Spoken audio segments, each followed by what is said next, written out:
Good afternoon, everyone from the Asian Productivity Organization, Tokyo. I'm Huang, and I'm with the Policy and Analysis Division of the APO.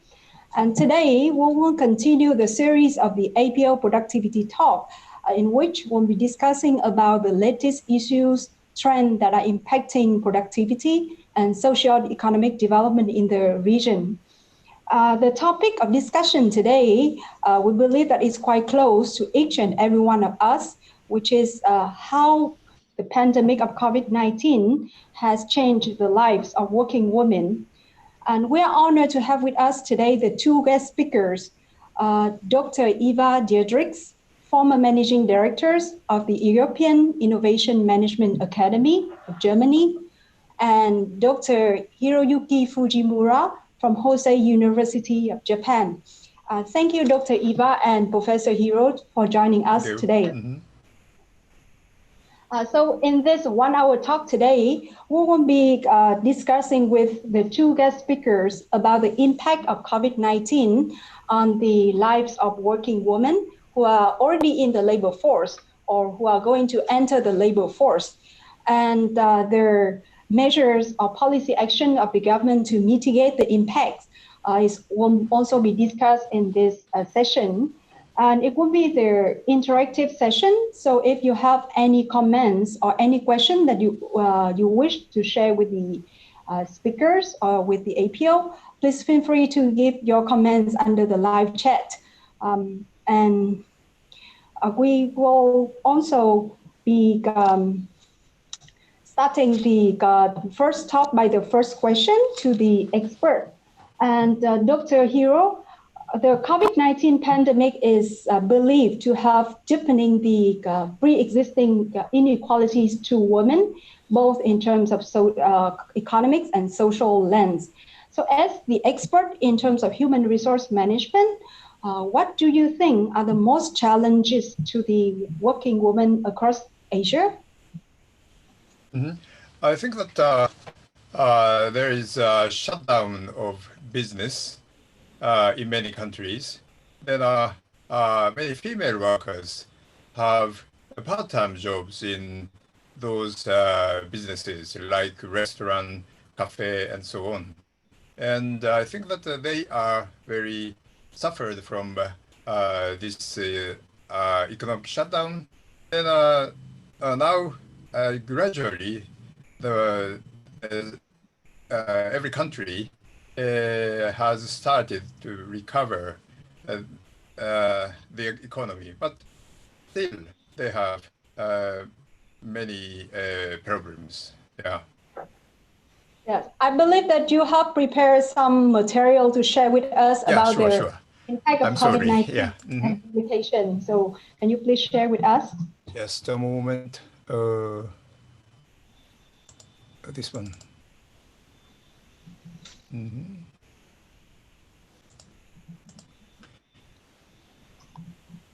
Okay. I have prepared the presentation for today's meeting. Firstly, the economic perspective of COVID-19 impact on the working women in Asia. I made this presentation from three viewpoints. The first one is jobless. As I told you that many business shut down, then many women lost their job. Then jobless means no income. This is one very important point. The second point is danger at work. Medical care and welfare in the industry of medical care, there are many female workers. Then they are on the front line of battle against COVID-19. That the second point is danger at work, and the third viewpoint is less free time. Many schools are closed. Then the children stay home.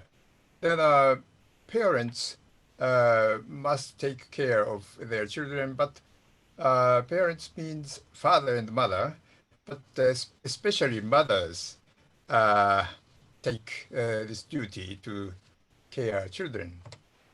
Okay, the first point, jobless. Uh, as you know that shutdown of business, especially service sectors in which female labor force is dominant, like restaurant, cafe, and hotels. 65% of employees are female in Japan. I think that this percentage is almost same in other Asian countries. And part-time workers cannot get wages because of shutdown. For regular employees, they are usually protected because their skill level is high, and employers want to try to keep their employees, highly skilled employees. But in comparison with male workers, the skill level of female workers is usually a little bit lower than male workers. Then governments provide employers some support system that employers can keep their regular employees.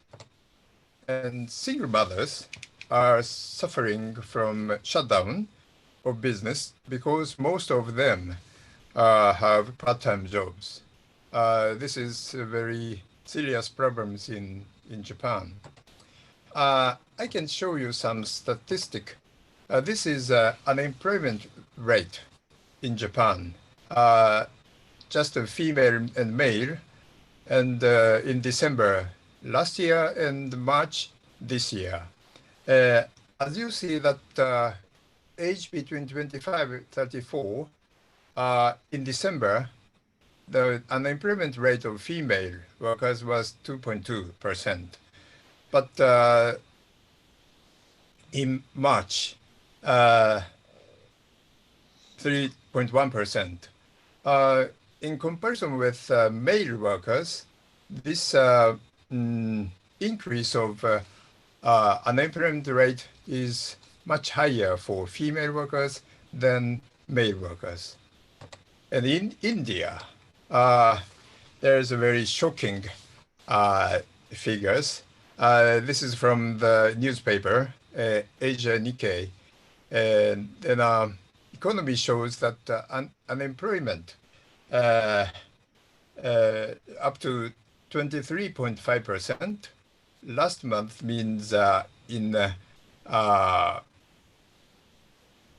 April, and this month will be jumped to 27.1%.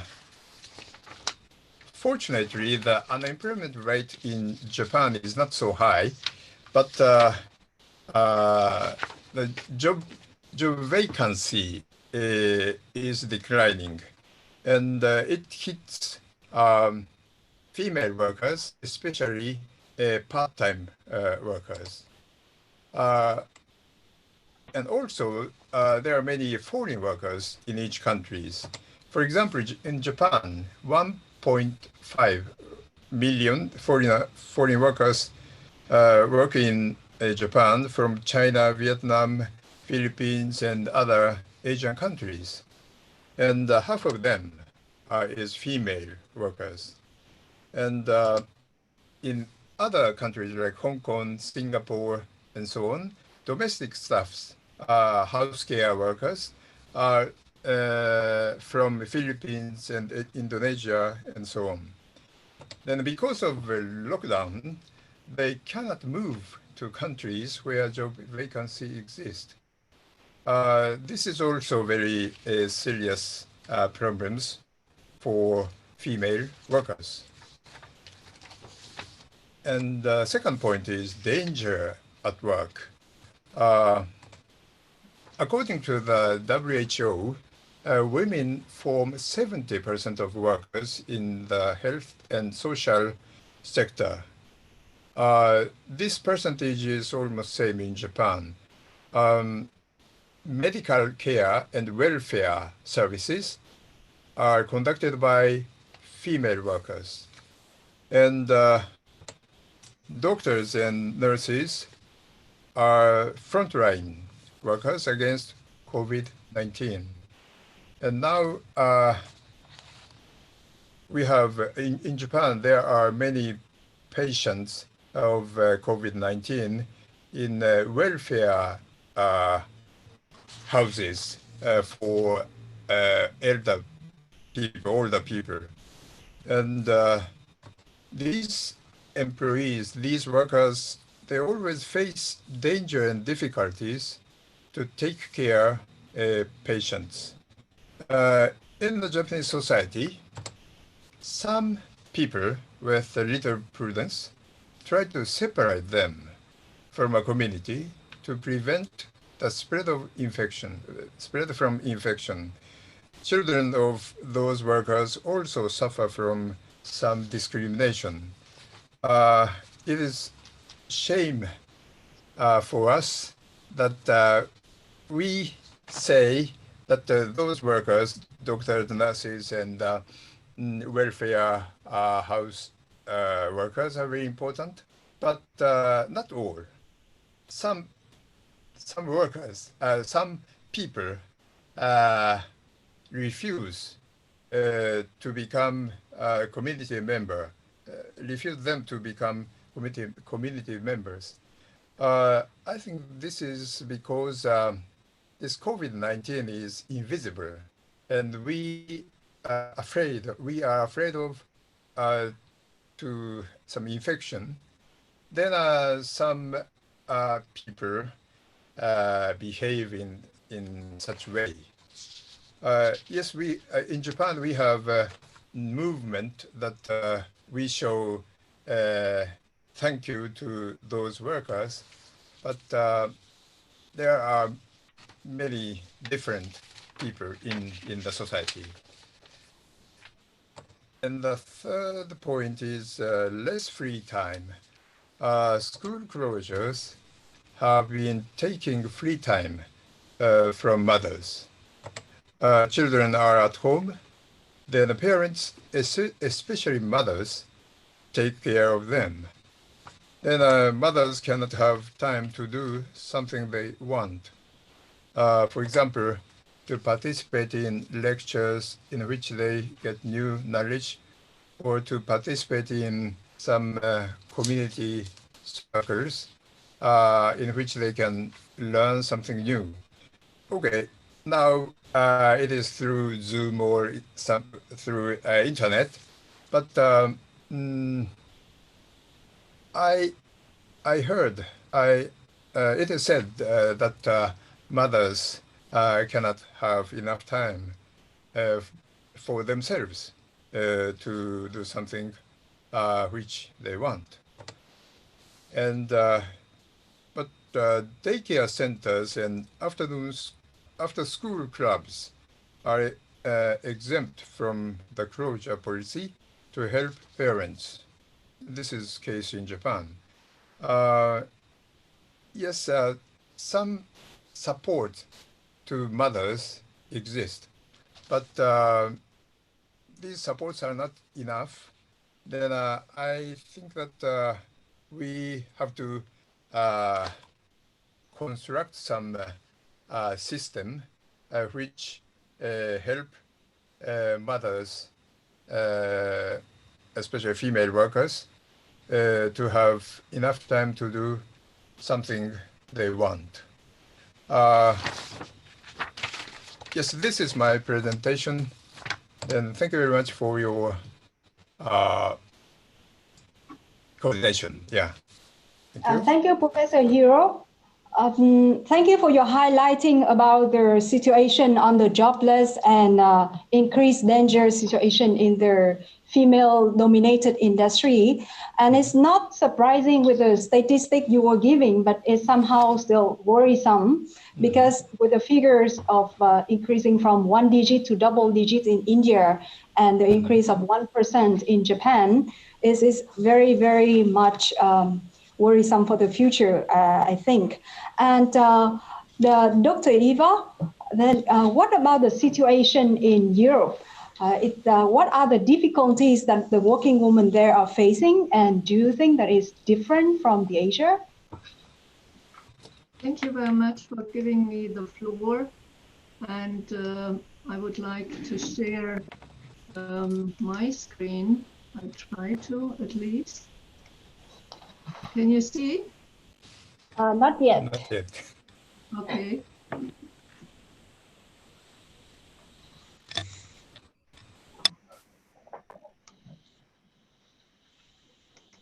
Perhaps, Ms. Wong, if you could share it. Yeah, yes, we'll be sharing it from here. Yeah.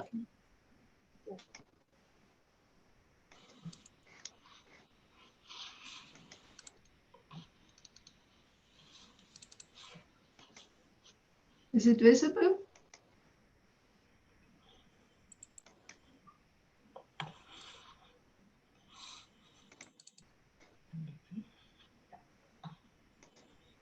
Okay. Yes. Can you make full screen? I can't see anything, but it's all dark. Maybe it's a bit lagging. It takes some time to appear on the screen. Oh, yeah. So coming back to your question, Ms. Huang, I can see quite some similarities between what Professor Fujimura presented about the situation in Asia. What we see, and I would like to start with Germany, what we see is that we have 80% of the nursing staff in Germany is female. So my statement is COVID-19 is not gender neutral. Women are more affected than men. And then when we look into the nursing staff, they are very much exposed to COVID-19, taking care of the patients in hospitals, in nursing homes, etc. We also see in Germany that 70% of the personal caregivers that provide care for the elderly at home are female, are women. And they have to reduce their, we are still on page 2. One back, please.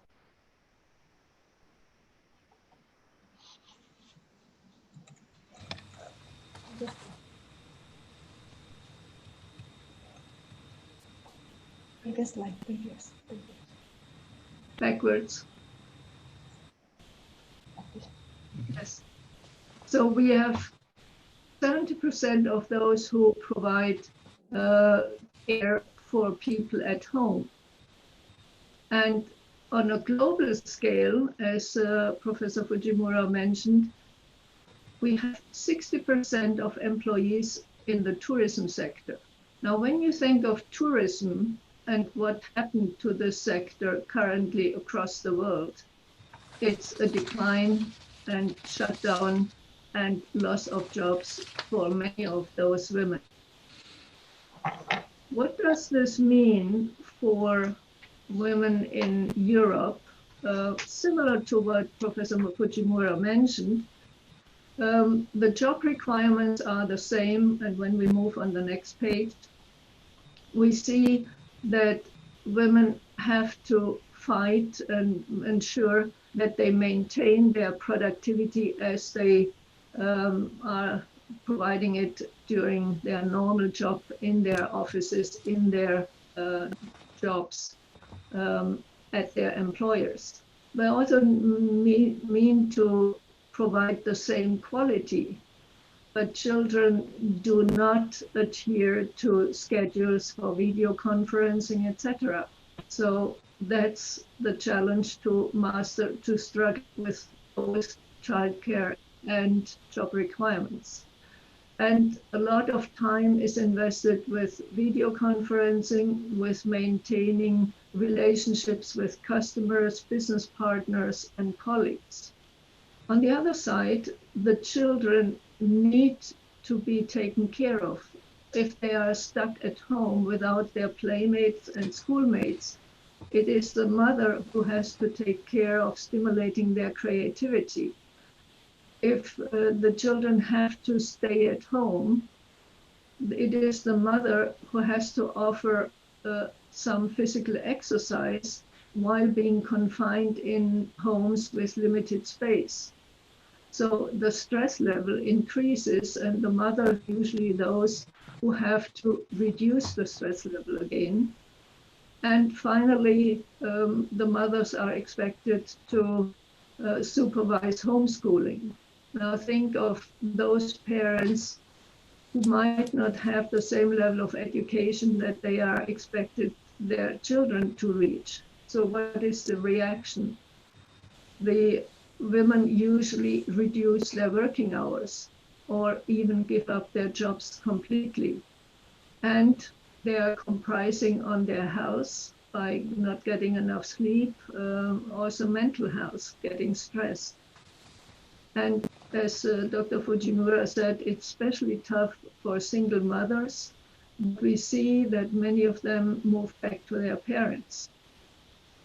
So that's the situation. And what does this mean in terms of implications for future productivity? On the next slide, we will see that there are tendencies that women are pushed back to their traditional role that we have faced in Europe, maybe in the 50s. The mothers take care of the children and the household and the elderly. And this might lead to irreversible midterm implications.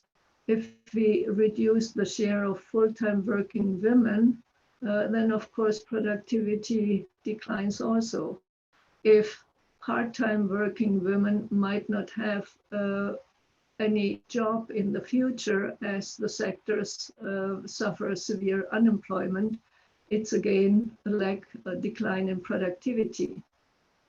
And what might have a midterm impact also is in some families that they say if girls end up in running the household and taking care of children, why should we invest in higher education of our daughters?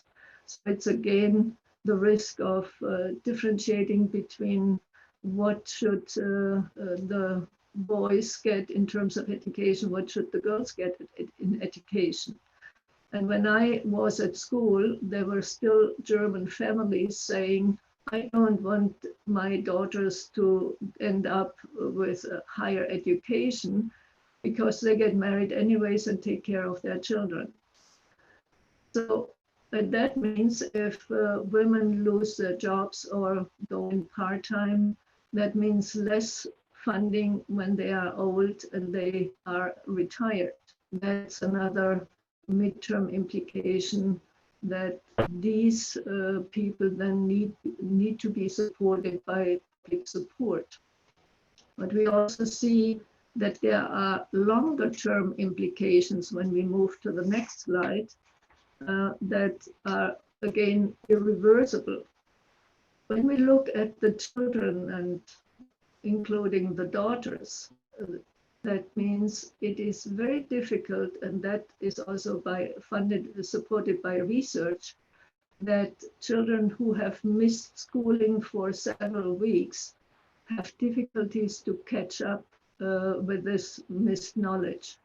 That means when they go back to school and they have not done their assignments properly during the shutdown, they will lose the level of knowledge. They will underperform in their tests, and they will get frustrated, and then it's a down cycle. And when you have children from lower educated families, there might not be the support from the parents to help those children to catch up again. And then if these children from disadvantaged families are less educated, meaning that they get less paid jobs or even end up in youth unemployment, which is again a longer term implication on productivity. This we might see only in 10 years' time when those young children leave school. What we also see, and Professor Fujimura has mentioned it, more women lose jobs in the crisis and the pay gap will widen. So it's either they are laid off or they decide to stay at home. If the parents look into who is earning more, then of course the one who earns more will stay in the job if possible. And usually it's the woman who earns less. And that again leads to the point that girls might be forced into a traditional role than investing into their education.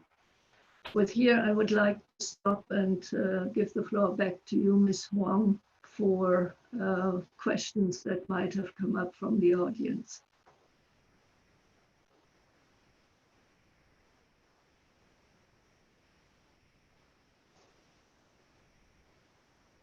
I cannot hear you, Ms. Huang.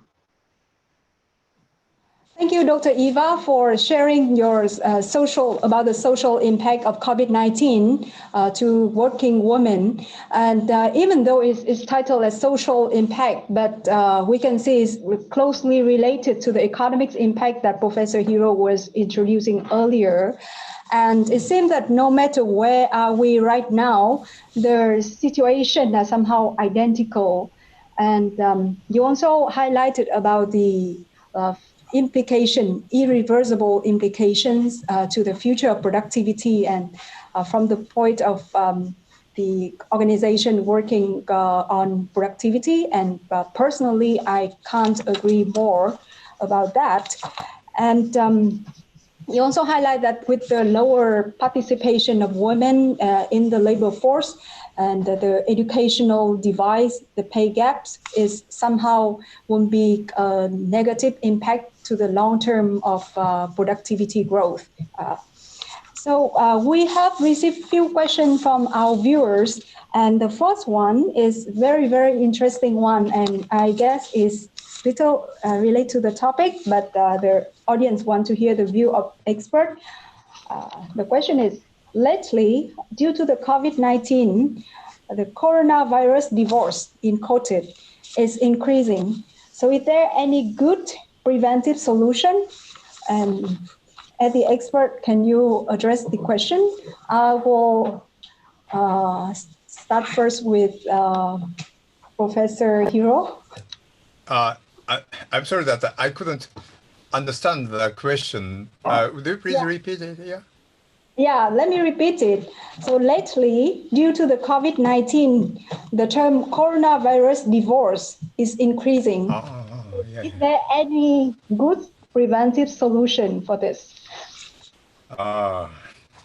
Yes, I have heard that some cases of divorce because of this stay home. Yeah. Yes, I don't think that this is a good phenomena, good fact that more divorces than before, because man and woman make a family home, then they help each other, and they have children, and they take care of them together.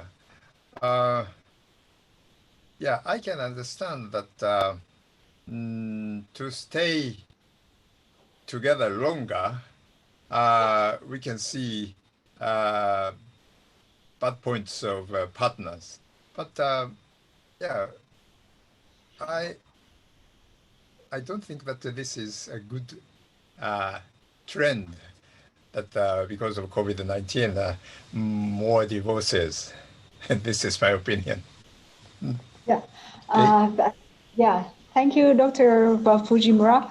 And we guess that we need a little bit more time to find a real good preventive solution to this question, because it's quite complicated, I think. Yeah. We have a second question to, this is addressed to Dr. To both of you. So someone from the Philippines have been raising that women make up 70% of the health and social services globally, and they are in the front line of COVID-19. So how can we empower them? May I invite first Dr. Eva? The question is, empower them for what? I think what is important that these women get the acknowledgement and the appreciation of the societies, of the communities, of the individuals for the work that they are doing and the courage that they are showing by exposing themselves to the coronavirus, by helping the patients, whether they have been put to hospital due to the COVID-19 or for other diseases. I think this is extremely important. What we have seen in Germany is that the government has promised those caregivers a one-time payment of 1,000 to 1,500 euros per person. It doesn't seem very high per person, but if you think of all the caregivers, in total it's a quite significant amount. It is also the one way of showing the appreciation of the work that these women have done and are currently still doing.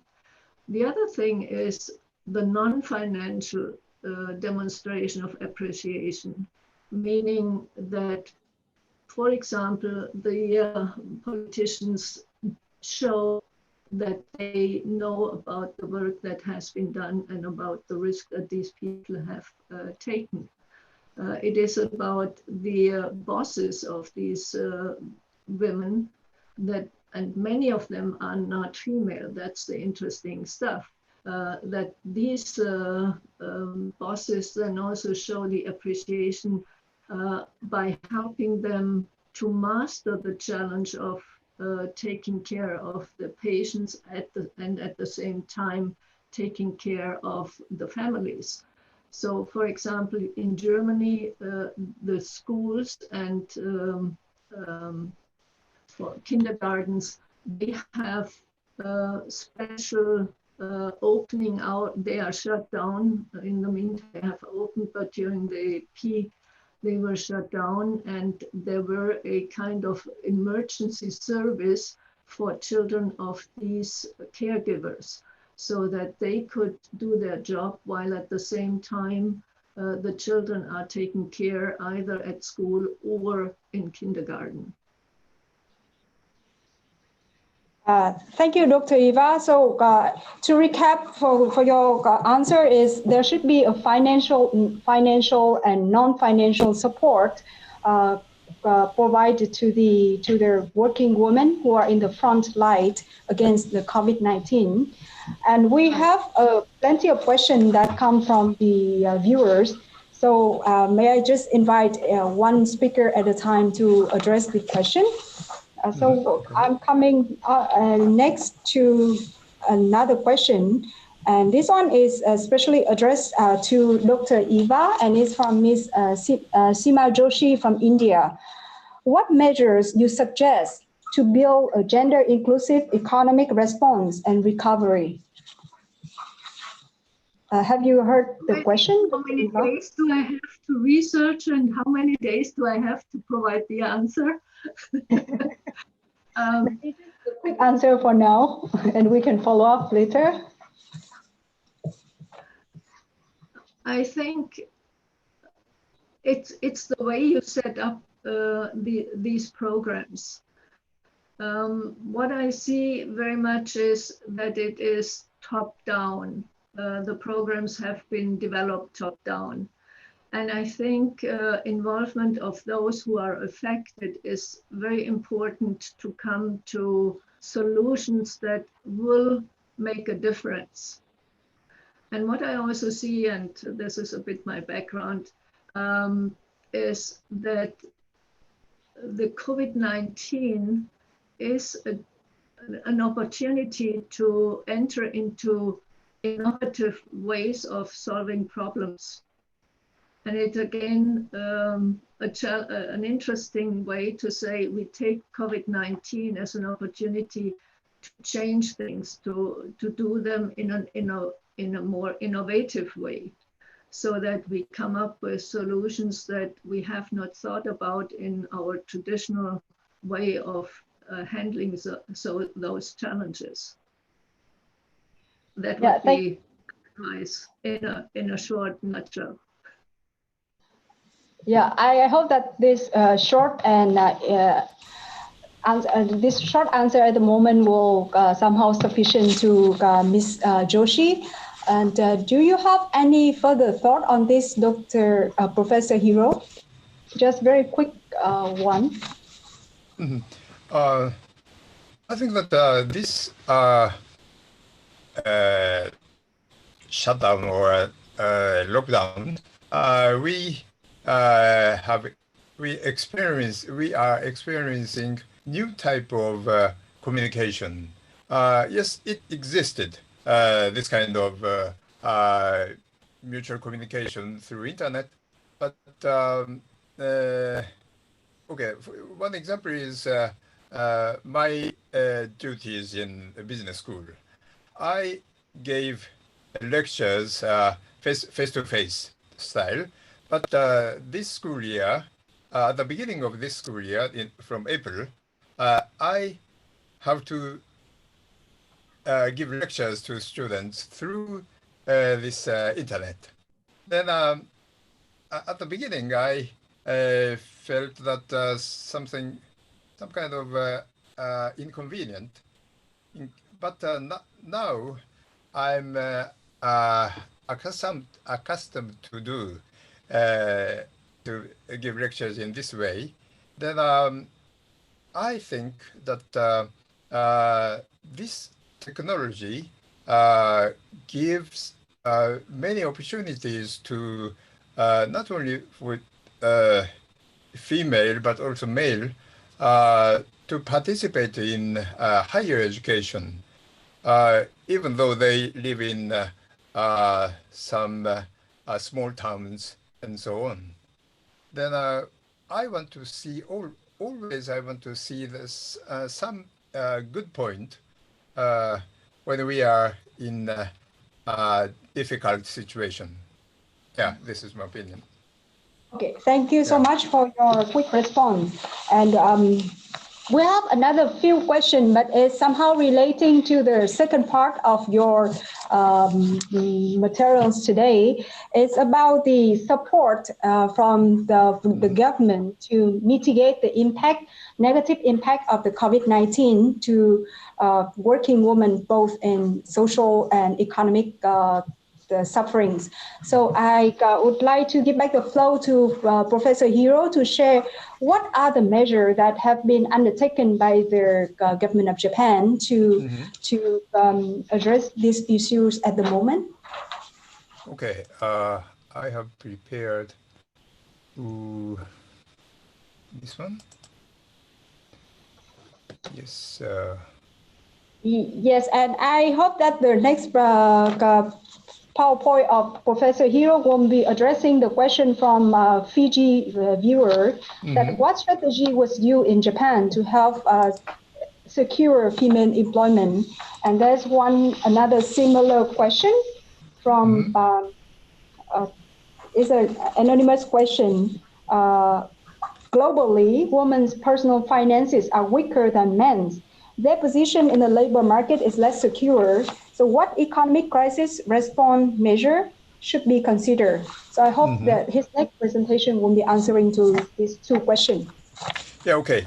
I have prepared a very short slides, a short presentation in this field.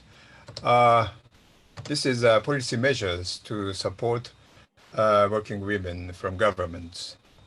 And there are financial supports from government side. For example, Japan's government decided to provide $935 to all residents in Japan, regardless of nationalities. This amount of support is given to all residents, from baby to the old persons. And also, there are many foreign workers in Japan. As I told you, that 1.5 million foreign workers in Japan, and they are entitled to get this support. And the second one is our government pays businesses up to $80 per person per day if their employees take paid leave to take care of their children due to school closures. This is also financial support from the government side. Then also it has been providing financial aid to small and medium-sized enterprises in which many women work. And but these supports are not enough. This $935 is not every month, just one time. And a shutdown of business continues more than 2 months, 3 months, I don't know, in the future. Then we are talking that this amount, $935 is not enough. Then the government is preparing the second plan to support people, not for all people, but for suffered people, people who are who face difficulties. And more required supports are, the first one is supports to single mothers. This is financial support and mental support, both. They are suffering from income decline, and more financial aids are necessary. As I told you, the first part, that the part-time workers lost their jobs and they cannot get wages, and many single mothers work as part-time workers. Then this is one required supports. The second one is mental support are also important. Single mothers usually are isolated from communities. Yes, there exist some non-profit organization which support single mothers, but this kind of activity is not enough.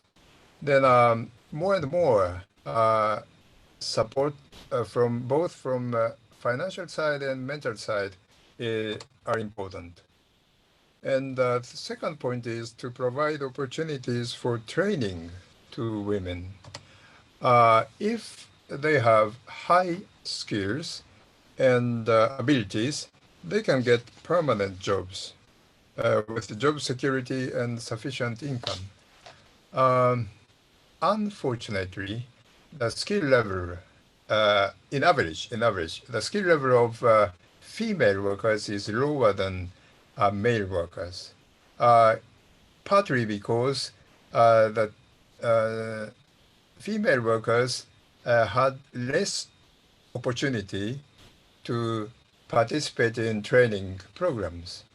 Then if somebody has a high skill and very talented and good knowledge, employers want to keep her,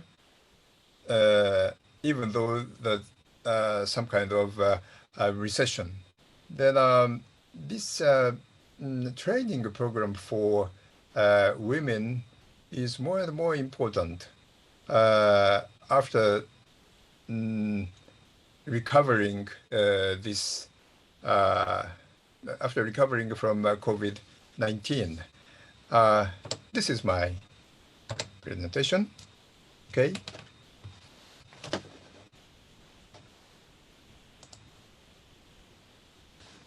Mm-hmm.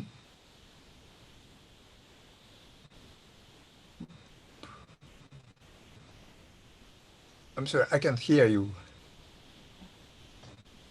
Yes, you Yeah. should. Yeah, you should. So thank you for your sharing about the measures of the government of Japan for on the resident, for the business and SME, and your highlights on the additional support which is required in the longer term for the single mother, for their mental health, and for their training opportunities. We have received an overwhelming number of questions, so I'll go straight to the next question, which is from Ms. Susanna Lolo here. What reforms should be undertaken if economic reforms are to bounce back quickly rather than 10 years? And this question is addressed to both of you. So may I invite Dr. Eva to give your short answer first? Can you please repeat the question? What reforms should be undertaken in terms of economic reforms to bounce back the economy more quickly rather than 10 years? What we see here in Europe is an extreme high investment from the public sector to ensure that the companies will, as many companies as possible, will survive this crisis. And some of the organizations indicate that they expect to be back to normal if everything works to plan by 2021, 2022. So this gives hope. However, what we see also is that companies that have been struggling prior to the coronavirus crisis, they might disappear. So it's kind of a catharsis that this crisis puts into societies and into economies. That companies that have not been well managed, maybe they have products or services that are no longer in demand, that this crisis also stimulates the development into new offerings, new business opportunities. And I think countries who are less well off than Germany might not have the funds to invest as much as Germany currently does. And here, probably it is the international organization's task to ensure that most of the countries manage to get through the crisis as best as possible. Because with a global economy, if we have countries who are suffering for 10 or more years, this will affect all the other countries and their economies as well. Thank you, Dr. Eva. We, as the intergovernment organization, will take up your suggestion and we'll try our best to contribute to the post-COVID-19 reforms in the future. And we have the next question. To this one, I would like to invite Professor Hiro to answer. Don't you think that time has come to transform the inequalities of unpaid workers into a new inclusive economy that works for everyone in the post-COVID-19 era? Unpaid workers. But I couldn't catch the question. Uh-huh. The time, I repeat it, the time has come to transform the inequalities of unpaid workers into a new inclusive care economy that works for everyone in the post-COVID-19 era. Don't you think that is the right timing? Yes, inequality between male and female workers there exist. Then because of this business shutdown after the COVID-19 or during COVID-19, we recognize more clearly that there exist some very serious inequality. Then, but there exist solutions to solve this inequality through using new technology. Then I think that, for example,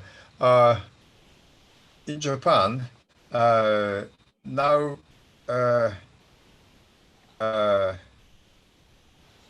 companies are required to give opportunity to their employees to stay home, then work at home.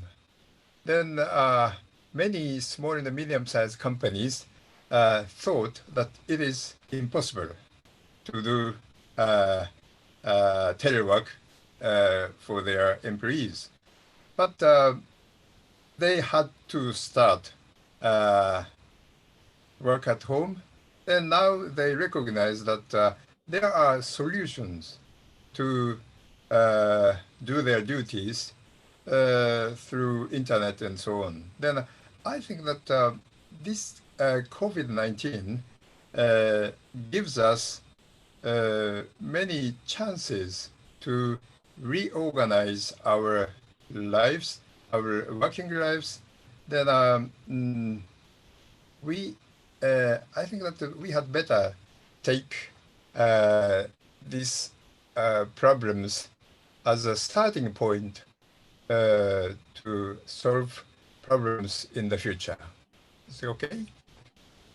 Yes, I guess it's somehow okay to the viewers, and I think the question was also focusing on the part of the unpaid care works for the women who are doing the household and taking care of the elderly in under the current situation, and it's all unpaid works, and it's at the extra burden to them. But I think the response to the gender-based response to this is had to be in the longer-term policy planning, and is also. But don't you think that is the time come to somehow transform this practice? It's just one sentence. Yes.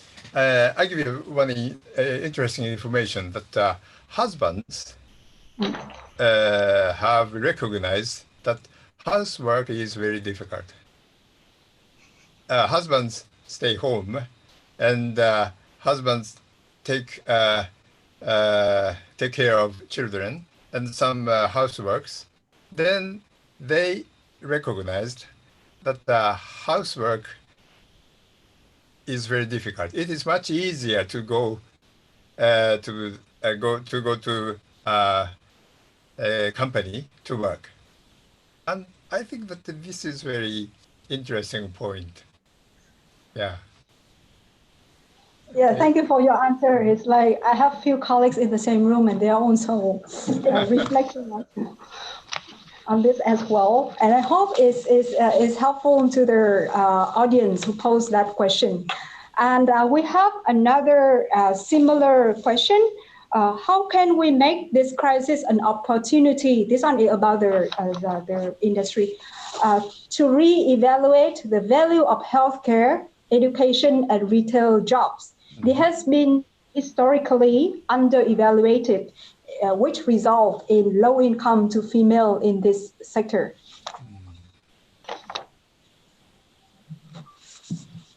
May I invite Dr. Eva to give a very brief answer to this? The very quick answer is in Germany, the government has realized the under-evaluation of caregivers. So they raised the salaries, the hourly salary of those workers slowly but surely, so that by 2021, it will be around 14 euros, 15 euros, depending on the qualification per hour for those caregivers. It's not related to those caregivers that are unpaid at home that you referred in the previous question. Here, the German government thinks of paying every retired person a minimum amount independent to how much they have contributed to the Social Security during their working life. Thank you very much for your quick answer about the support of German government to the care workers. And there is another question from Ms. Maria Estela. What is your response to the rising cases of gender-based violence and due to the COVID-19 pandemic? May I invite Professor Hiro to answer this question? You said that the domestic violence, is it true? Gender-based violence. Mm-hmm. I guess it can be interpreted as the domestic violence in this case. Mm-hmm. Yes, it is. It became serious problems also in Japan. Yes, there is some accident or crime happened in Japan that a wife told her husband that we are suffered from low income because your wage is low. Then that husband hit her. Then the wife lost. The husband killed wife. This is very rare case, but it happens. But can I say? Yeah, we also consider such kind of problems. Then I mentioned that not only financial support, but also mental support are important for cope with this COVID-19. Okay? Okay, thank you for your answer. So in short, it's a mental support and also raising awareness of the male after this COVID-19 lockdown to take care of their domestic work. With my hope that it gives some changes in the awareness to the other gender. We will have only 2 minutes left, and perhaps we can have the last two questions, very quick one. The family planning organization named Mary Stop has estimated that 9.5 million women and girls worldwide could risk losing access to their organization contraception and maternity services in 2020 due to the COVID-19. And is there any opinion on this or any advice? May I invite Dr. Eva for this brief answer? I think I'm talking from a highly developed country where access to contraception is not constrained, not restricted due to COVID-19. There might be issues in other countries where I think, again, it's the question, if it's the question of money that women will not be able to pay for the treatment, the government should then think about how to support those families or those women in having access to those medications.